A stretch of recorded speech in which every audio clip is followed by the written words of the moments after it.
हाँ, तो यहाँ से हो गया हमारा -117 + 72 हमारा हो गया -545 + 176। तो यहाँ से हमारा आंसर आया 131। ठीक है, तो डिटर्मिनेंट ऑफ ए का वैल्यू हमारा क्या आया 131। हमने क्या किया था C3 के अलॉन्ग एक्सपेंड किया था। किसके अलॉन्ग किया था C3 के अलॉन्ग। देखो यहाँ पे भी हमारा आंसर 131 ही आया था और इसमें हमने क्या किया था R2 के अलॉन्ग एक्सपेंड किया था। ठीक है, ये R2 के अलॉन्ग एक्सपेंड किया था साइन कन्वेंशन देख के। ठीक है, तो आप चाहो तो R1 के अलॉन्ग करो, R2 के अलॉन्ग करो, R3 के अलॉन्ग करो, C1 C2 C3 के अलॉन्ग करो, आप किसी के अलॉन्ग भी एक्सपेंड कर सकते हो। ठीक है, आपको बस ये साइन कन्वेंशन का ध्यान रखना पड़ेगा। ठीक है, तो आपका आंसर सब में डिटर्मिनेंट ऑफ ए बराबर ही आएगा। ठीक है, ये वाला साइन कन्वेंशन आपको ध्यान रखना पड़ेगा, तो बराबर ही आएगा। देखो फ़ायदा तब होता है इसमें, मतलब अलग अलग के अलॉन्ग फ़ायदा हमें तब मिलता है जैसे सपोज़ हमें डिटर्मिनेंट ऐसा दिया हुआ है। ठीक है, ये हमें कैलकुलेट करना है 7 49 3 6 11 0 4 0। ठीक है, सपोज़ ये डिटर्मिनेंट दिया हुआ है, तो यहाँ पे ज़ीरोज़, ये वाला अगर मैं रो चूज़ करूँगा ना R3, तो इसमें मुझे क्या दिख रहा है कि 2 ज़ीरोज़ हैं। ठीक है, 2 क्या हैं 0 एलिमेंट है। अगर 2 0 एलिमेंट हैं और अगर मैं R3 के अलॉन्ग एक्सपेंड करूँगा तो देखो फ़ायदा क्या मिलेगा डेट ए। फ़ायदा क्या मिलेगा, पहले तो मैं साइन कन्वेंशन बना लेता हूँ यहाँ पे, plus minus plus minus plus minus और प्लस माइनस प्लस। तो इसका भी साइन कन्वेंशन क्या है प्लस माइनस प्लस ही है। तो सबसे पहले प्लस ज़ीरो, अब ज़ीरो इंटू एनीथिंग होगा वो तो ज़ीरो ही होगा, इसीलिए मुझे यहाँ पे लिखने की ज़रूरत ही नहीं है। सेकेंड क्या है -4। अब -4 मतलब इसका रो और कॉलम छोड़ देता हूँ तो बचते हैं ये एलिमेंट, तो हो जाएगा मेरा 44 माइनस 49 इंटू 3। ठीक है, जो भी आंसर आएगा। प्लस थर्ड एलिमेंट क्या है मेरा 0। अब इसमें भी सेम 0 इंटू एनीथिंग होगा तो मुझे इसको लिखने की ज़रूरत ही नहीं होगी क्योंकि फाइनली ये तो 0 ही हो जाएगा ना पूरा। तो हमारा डेटे का आंसर यहाँ पे क्या आया -4 44 माइनस 7 2 14 टू 16। ठीक है, इसको सिंप्लीफाई कर लोगे तो आ जाएगा।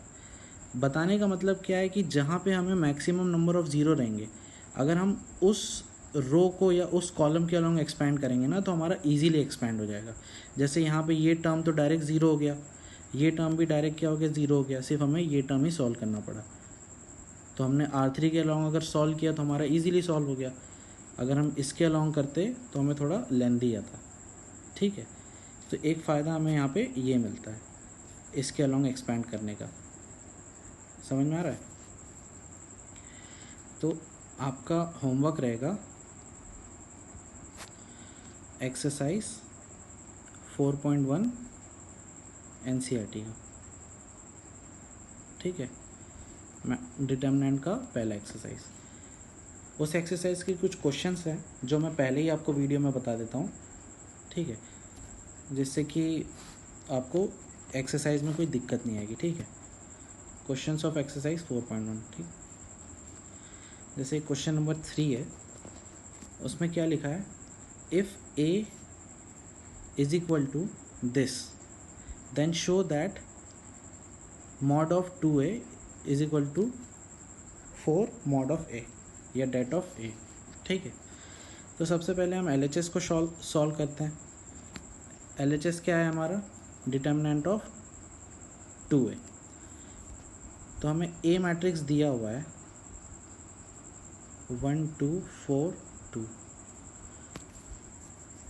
तो 2a मैट्रिक्स हम कैसे निकालेंगे, 2 मल्टीप्लाई कर देंगे। तो 2a मैट्रिक्स क्या आ गया हमारा। अब मैट्रिक्स में 2 क्या होता है सारे एलिमेंट से मल्टीप्लाई होता है। तो 2a मैट्रिक्स हमारा क्या हो जाएगा 2 4 8 4। अब डिटर्मिनेंट ऑफ 2a लेंगे अगर हम तो हो जाएगा हमारा 2 4 8 4। इसका वैल्यू क्या आ जाएगा 2 इंटू 4 माइनस 4 इंटू 8, तो वैल्यू हो जाएगा 8 माइनस 32 मतलब माइनस 24। तो ये तो क्या आ गया हमारा LHS।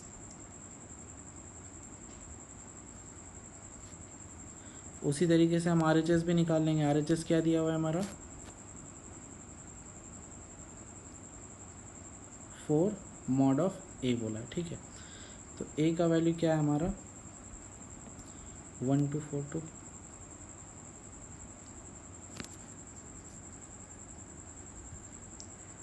तो मॉड ऑफ ए क्या आ जाएगा हमारा 1242। तो मॉड ऑफ ए का वैल्यू क्या है 1 इंटू 2 माइनस 2 इंटू 4, तो मॉड ए का वैल्यू क्या आ जाएगा 2 माइनस 8 मतलब माइनस 6। तो RHS क्या है, RHS का वैल्यू क्या आ जाएगा हमारा 4 इंटू मॉड ए है मतलब 4 इंटू माइनस 6 मतलब हो जाएगा माइनस 24। ओके, तो हमारा LHS भी आ रहा है माइनस 24 और RHS भी आ रहा है हमारा माइनस 24, हैंस क्या बोला यहाँ पे, ठीक है, वेरीफाइड। प्रूफ कर दिया हमने। कैसे किया देखा आपने, यहाँ पे सबसे पहले हमने 2a का मैट्रिक्स निकाला, फिर उसका डिटर्मिनेंट निकाला, क्योंकि डिटर्मिनेंट ऑफ 2a बोला था। यहाँ पे हमें 4 इंटू डिटर्मिनेंट ऑफ a बोला था, तो मैंने डिटर्मिनेंट ऑफ a निकाला और फिर 4 से मल्टीप्लाई कर दिया, ठीक है। ये क्वेश्चन हो गया। अब आगे देखिए एक क्वेश्चन नंबर 7 है, ठीक है। Find the value of x if this is given, ठीक है। तो देखो यहाँ पे क्या है, सीधी लाइन खींची हुई है, ठीक है। इसका मतलब क्या है, ये डिटर्मिनेंट लिखा हुआ है। क्या लिखा हुआ है, डिटर्मिनेंट। तो डिटर्मिनेंट लिखा हुआ है तो हम ये एलिमेंट और ये एलिमेंट बराबर नहीं कर सकते। वो हम कब करते थे, मैट्रिक्स में करते थे। डिटर्मिनेंट में हम ऐसा नहीं करेंगे, ठीक है। डिटर्मिनेंट में हम कैसे सॉल्व करेंगे, इसको हम सिंप्लीफाई कर लेंगे। ये डिटर्मिनेंट सॉल्व करने हमें आता है कैसे, 1 इंटू 2 माइनस 4 इंटू 5 बराबर इक्वल टू, ये डिटर्मिनेंट भी हम सॉल्व कर लेंगे, 2 into 2x into x minus 4 into 6, तो हो जाएगा 2 minus 20 is equal to 2x square minus 24 बराबर, तो हो जाएगा minus 18 is equal to 2x square minus 24, तो हो जाएगा 2x square is equal to 6। Okay, तो हो जाएगा x square is equal to 3, हो जाएगा x is equal to plus minus √3। Okay, तो इसको दो डिटर्मिनेंट को ऐसे कंपेयर करते हैं। यहाँ पे इसको सॉल्व कर लो, यहाँ पे इसको सॉल्व कर लो, बाद में बराबर कर लो। समझ में आया, इजी है। आप एक्सरसाइज 4.1 सॉल्व करना। ओके, चलो आज के लिए इतना ही।